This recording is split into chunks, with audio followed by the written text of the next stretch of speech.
Hi friends, welcome to my channel Shivani Devi vlogs. ఇది వచ్చేసి PRAN pickle అనమాట.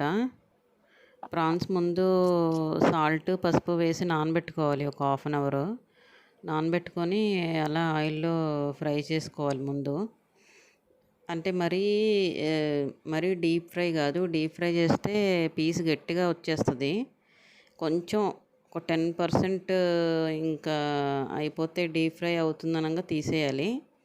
అలా మనం కలుపుతూ ఉండాలన్నమాట, లేదంటే మాడిపోతాయి. చూడండి, అలా రెడ్గా వచ్చేస్తాయి.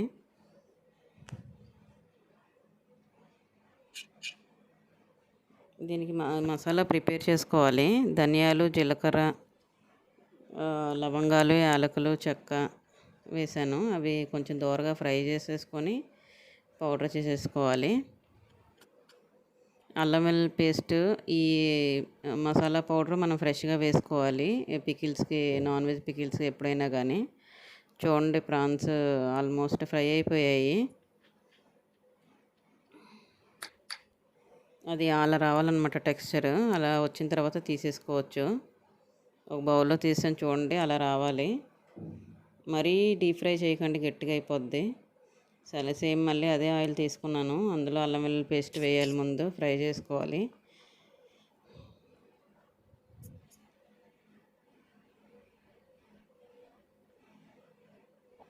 ట్రై చేయండి ఫ్రెండ్స్, ఇది చాలా సింపుల్గా ఉంటుంది, బాగుంటుంది కూడా, టేస్ట్ ఉంటుంది. మీకు మనం చేసే పికిల్ టేస్ట్ అంతా కూడా పీస్ ఫ్రై చేయటంలో ఉంటుంది.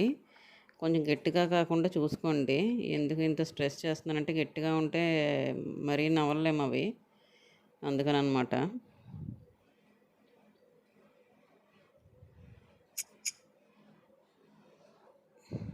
నా ఛానల్లో రెసిపీస్ అన్నీ ట్రై చేయండి ఫ్రెండ్స్, తప్పకుండా మీకు నచ్చుతాయి. టేస్ట్ బాగుంటుంది, త్వరగా అయిపోతుంది.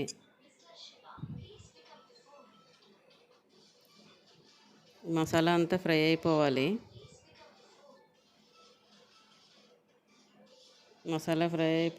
మసాలా కొంచెం చూసుకోండి, మాడిపోకుండా చూసుకోవాలన్నమాట. మనకి అల్లం వెల్లుల్లి పేస్ట్ ఫ్రై అయిపోయిన తర్వాత మనం ఏదైతే పౌడర్ చేసేసుకున్నామో ఆ పౌడర్ కూడా వేసేసుకుంటాము.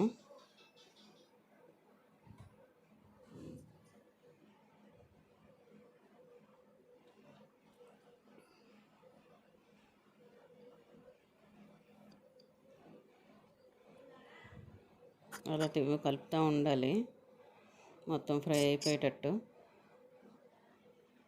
కారం, ఉప్పు కూడా వేసుకోవాలి. ఫస్ట్ అల్లం వెల్లుల్లి పేస్ట్, తర్వాత మసాలా పౌడరు, కారం, ఉప్పు వేసేసుకోవాలి. తర్వాత ప్రాన్స్ వేసేసుకుంటాము. ప్రాన్స్ వేసేసుకున్న తర్వాత మీకు టెక్స్చర్ వచ్చేసి ఇప్పుడు నేను చూపిస్తున్నాను కదా, అలాగ వచ్చేస్తుంది. ప్రాన్స్ వేసేసుకొని తీసేయాలి. అంటే ఇంకెక్కువసేపు ఉంచకూడదు అనమాట. ఇవంతా చల్లారిపోయిన తర్వాత ఒక 2 పెద్ద సైజు నిమ్మకాయలు తీసుకొని రసం పిండేసుకోవాలి అందులోకి. మీకు నెక్స్ట్ డేకి పచ్చడి బాగుంటుంది ఫ్రెండ్స్, ట్రై చేయండి, సబ్స్క్రైబ్ చేయండి.